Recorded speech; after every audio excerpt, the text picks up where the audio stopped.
ജമാലിൽ നിന്ന് ജലാലിലെത്തി. ജലാലിലെത്തിയാലോ, ജലാലിലെത്തിയാൽ പിന്നെ ഒരന്തം ഉണ്ടാവില്ല, ഒന്നും ഉണ്ടാവില്ല. പിന്നെ എല്ലാം ചെയ്യും. പിന്നെ അവർക്ക് അറിയാത്ത വർത്താനം പറയുന്നത്. ചില ആളുകൾ പറയും, ഒരു ഭക്ഷണം കഴിക്കണില്ലേ, ഒരു ഭക്ഷണം കഴിക്കണില്ലേ, ഉണ്ടാവും. അവർക്കത് അറിയൂല. ജമാലിൽ നിന്ന് അവരെവിടെ എത്തി? ജലാലിലെത്തി. പിന്നെ ഒന്നും അറിയില്ല. ഇദ്ദേഹം പറയുന്നത് യുഹൈ വയുമീത്ത്, അള്ളാന്റെ പ്രേമം കൊണ്ട് ജീവിപ്പിക്കും. വയുമീത്തു, ആ പ്രേമത്തിൽ മരിപ്പിക്കും. ഇതാണ് യുഹൈ വയുമീത്തിന്റെ ഒരർത്ഥം. ഇനി അർത്ഥം യുഹൈ, അവനെ ജീവിപ്പിക്കും. യഹ്യായില് ഇനി രണ്ടാമത്തെ അർത്ഥം പറഞ്ഞാ, ഒരുപാട് കാലം ഇനിയും ജീവിക്കാൻ കൂട്ടിയ ഒരാൾക്ക്.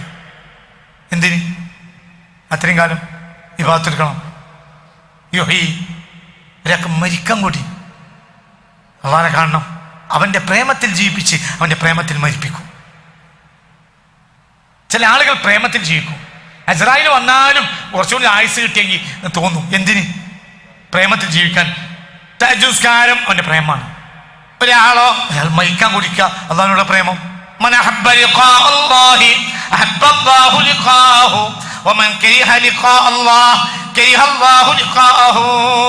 ഒരാൾക്ക് അള്ളാഹുവിനെ കാണാൻ കൊടിയാണെങ്കിൽ അള്ളാഹുവിനെ അവനെ കാണാനും കൊടിയായിരിക്കും. ഒരാൾക്ക് അള്ളാഹുവിനെ കാണാൻ വെറുപ്പാണെങ്കിൽ അയാൾക്ക് അള്ളാഹുവിനെ അവനെ കാണാനും വെറുപ്പായിരിക്കും. അപ്പോൾ പ്രേമത്തിൽ ജീവിക്കും, പ്രേമത്തിൽ മരിക്കും. എവിടെ സംഭവിക്കും? ഭാര്യ മരിച്ചു, അപ്പോൾ ഭർത്താവിന് ഒരു കേടുമില്ല, പിറ്റേന്ന് വൈകുന്നേരം മൂപ്പര് മരിച്ചു. എൻ്റെ ഒരു ഉമ്മാൻ്റെ അഞ്ചത്തി ഒരു കുഞ്ഞാമ്മ ഉണ്ടായിരുന്നു, ഒരു അമ്മായി ഉണ്ടായിരുന്നു. ഇവർ രണ്ട് കുഞ്ഞാമ്മ ചെറുപ്പത്തിൽ കല്യാണം കഴിച്ചിട്ട് പിന്നെ ഒരു കല്യാണത്തിന് ഇഷ്ടപ്പെട്ടു, ഭയങ്കര ആബിദത്തായിരുന്നു. അമ്മായി ഉണ്ടായി. അങ്ങനെ അവർ രണ്ടാളും ഒന്നിച്ചാണ് ജീവിച്ചത്. ഒരു 50-55 കൊല്ലം അമ്മായിയും കുഞ്ഞാമ്മയും ഒന്നിച്ചാണ് ജീവിച്ചത്. തറവാട്ട് പേര് അമ്മായി, അമ്മാന്റെ ഭാര്യ അമ്മായി. പിന്നെ ഉമ്മാന്റെ നേരെ ചെറിയ അഞ്ചത്തി കുഞ്ഞാമ്മ. ഇവർ രണ്ടാളും ഒരു 50-55 കൊല്ലം ഒരു വീട്ടിൽ ജീവിച്ചു. ഭയങ്കര ബന്ധമാണ്. റജബ് 1-ന് രണ്ടാളും നോമ്പാട് തുടങ്ങിയാൽ പിന്നെ 6 നോമ്പിന് അവസാനിക്കുള്ളൂ, 96 നോമ്പിന് അവസാനിക്കുള്ളൂ. ഭയങ്കര ആബിദത്ത രണ്ടാളും. അമ്മായിക്ക് രോഗം മൂർച്ഛിച്ചു, അമ്മായി മരിച്ചു. ഒരു ദിവസം ഉച്ചയ്ക്ക് ശേഷം അമ്മായി മരിച്ചു. അമ്മായി മരിച്ചിട്ട് അമ്മായിയെ ഞങ്ങൾ കൊണ്ടുപോയി പിറ്റേന്ന് രാവിലെ മറവ് ചെയ്തു. മറവ് ചെയ്ത് തിരിച്ചു വന്നിട്ട് ജസ്റ്റ് തിരിച്ചെത്തി. മറവ് ചെയ്ത് ഖബറിൽ ഓത്തുന്ന ആളുകൾ അപ്പോഴും ഓത്ത് നടത്തിക്കൊണ്ടിരിക്കുക. തിരിച്ചെത്തി കുഞ്ഞാമ്മാന്റെ അടുത്തെത്തിയപ്പോൾ കുഞ്ഞാമ്മക്ക് സക്കറാത്തിന്റെ ഹായില്ല. മണിക്കൂർ കഴിഞ്ഞില്ല, കുഞ്ഞാമ്മ മരിച്ചു. പ്രേമം ഭയങ്കര ഇഷ്ടം തമ്മിൽ. ഒരാളെ ഫനാൽ, മറ്റൊരാൾക്ക് ഫനാൽ ഉണ്ടായി. ഒരാൾ മരിച്ചു, മറ്റയാൾ മരിച്ചു. ഇത് സർവ്വസാധാരണ നമ്മൾ വേറെയും പലയിടത്ത് കാണുന്നുണ്ട്. ഉമ്മ മരിച്ചാൽ പിറ്റേന്ന് ബാപ്പ മരിക്കും. ബാപ്പ മരിച്ചു 2 ദിവസം. എൻ്റെ ബാപ്പ മരിക്കുമ്പോൾ എൻ്റെ ഉമ്മ ആരോഗ്യവതിയാണ്, പക്ഷെ ചില്ലറ സമയം കൊണ്ട് ഉമ്മ മരിച്ചു. ബാപ്പ മരിച്ചാണ് ഉമ്മ മരിക്കാൻ കാരണം. ഇതിൻ്റെ അടിസ്ഥാനം മഹബത്താണ്. അപ്പോൾ മഹബത്തോണ്ട് ജീവിതം ഉണ്ടാവും, മഹബത്തോണ്ട് മരണം ഉണ്ടാവും. യുഹയ്യി വയുമീത്ത്, അവന്റെ മഹബത്തിൽ ജീവിക്കും, അവന്റെ മഹബത്തിൽ മരിക്കും. യുഹയ്യി, അവൻ തന്നെയാണ് അവന്റെ മഹബത്തിൽ ജീവിപ്പിക്കുന്നത്. വയുമീത്തു, അവൻ തന്നെയാണ് അവന്റെ മഹബത്തിൽ മരിപ്പിക്കുന്നത്. മനസ്സിലായില്ലേ? മുഅ്മിനീങ്ങളാവുമ്പോൾ മഹബത്തിൽ ജീവിച്ച് മഹബത്തിൽ മരിക്കും. അള്ളാന്റെ മഹബത്തിൽ ജീവിക്കും, അള്ളാന്റെ മഹബത്തിൽ മരിക്കും. അള്ളാഹു നമുക്ക് തൗഫീഖ് തരട്ടെ. നമുക്കതൊന്നും വിഷയമില്ല. നമുക്ക് നിസ്കരിക്കാം. നമ്മൾ നിസ്കരിക്കണതിനാ? നമ്മൾ നിസ്കരിക്കണതിനാ? സ്വർഗം കിട്ടാൻ, നരകം കിട്ടാതെക്കാൻ. ഒരാൾക്ക് സ്വർഗം ആവശ്യമില്ല, നരകത്തിനെ പേടിയില്ലെങ്കിലോ അത് കൂടുതൽ നിസ്കരിക്കും. എന്താ നിസ്കരിക്കാൻ കാരണം? നമ്മൾ ആവറേജ് നിസ്കരിക്കുള്ളൂ. എന്തുകൊണ്ട്? നിസ്കരിച്ചാതെ പെണ്ണുങ്ങൾ പറഞ്ഞു ഇങ്ങനെയൊക്കെ പോയാൽ തന്നെ നിങ്ങൾക്ക് സ്വർഗം കിട്ടും. എന്നാ പിന്നെ ആയിക്കോട്ടെ, നിങ്ങൾ എൻ്റെ മനസ്സിലാ, നിങ്ങൾ ഈ നിങ്ങളുടെ സ്വർഗം കിട്ടും, ഇനി അതിൻ്റെ എപ്പുറം കൂടണ്ട. ആയിക്കോട്ടെ, നിങ്ങൾക്ക് പിരാണ്ടോ.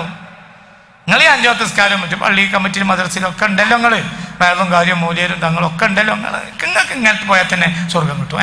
എന്നാ പിന്നെ കുഴപ്പമില്ല. എന്തേ ആവശ്യം? സ്വർഗം. ഇപ്പം നമ്മൾ സ്വർഗത്തെ നിസ്കരിക്കുന്നത് ഒരു ഈ ഭാഗമുണ്ട്. സ്വർഗം ഒരു വിഷയമല്ല, നരകം പ്രശ്നമല്ല.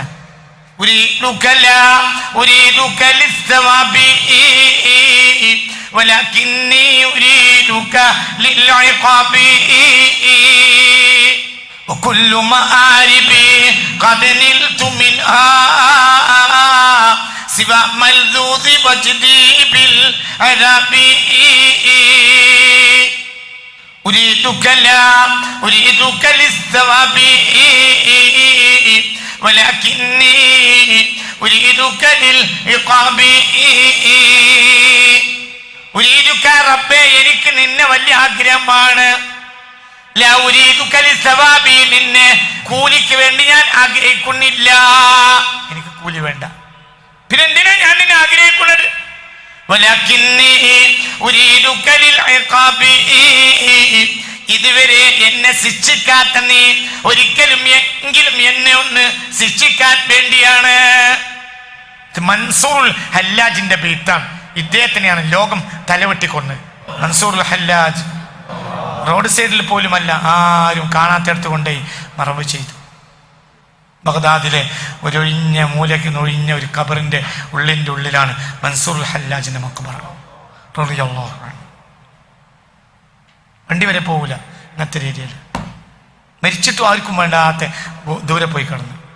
ഷെയ്ഖ് മുഹീദ്ദീൻ അബ്ദുൽ ഖാദിർ ജിലാനി പിന്നീടുള്ള കാലത്താണ് വരുന്നത്. അവർ പറഞ്ഞു, നിങ്ങൾക്ക് മൻസൂർ ഹല്ലാജിനെ മനസ്സിലായില്ല, അള്ളാഹുന്റെ മഹബത്തിൽ അദ്ദേഹം ഫാനിയായി പോയ ആളാണ്.